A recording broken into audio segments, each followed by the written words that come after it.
Sussexes as they wreak havoc on the monarchy in Australia.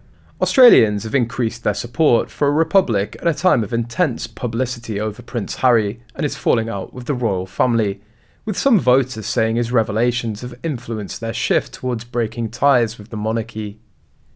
It deeply saddens me that these two self-absorbed nongs have deliberately destroyed the legacy of our late Queen, who was Australian head of state and who was incredibly popular and loved. I really would have much preferred that the Republican issue had its own momentum, without any distraction from these two demented drongos.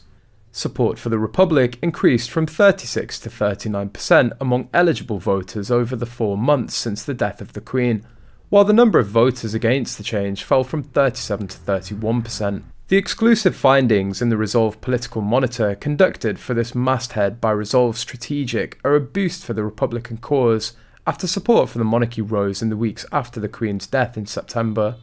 But 30% of voters remain undecided on the issue.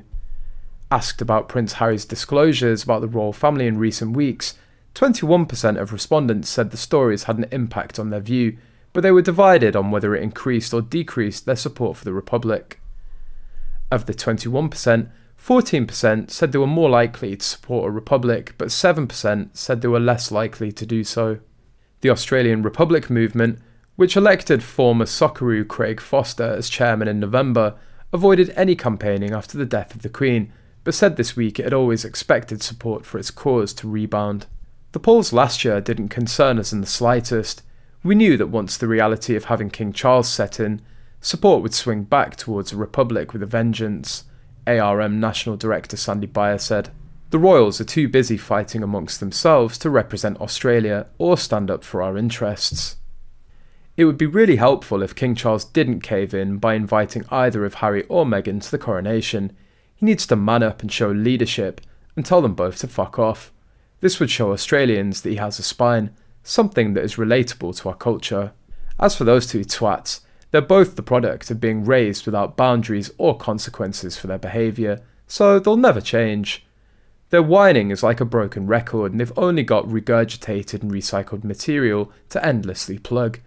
I'm so super saturated from the latest sobfest, and it looks like they're playing tag team with releases because she wants her turn again, for crying out loud. The disclosures included Harry's claim that his brother Prince William knocked him to the floor in an altercation in 2019, then lunged at him in a second argument in 2021 about whether the royal family was bullying Prince Harry's wife Meghan. The new survey finds that 93% of voters are aware of the stories, detailed in television interviews, a Netflix series,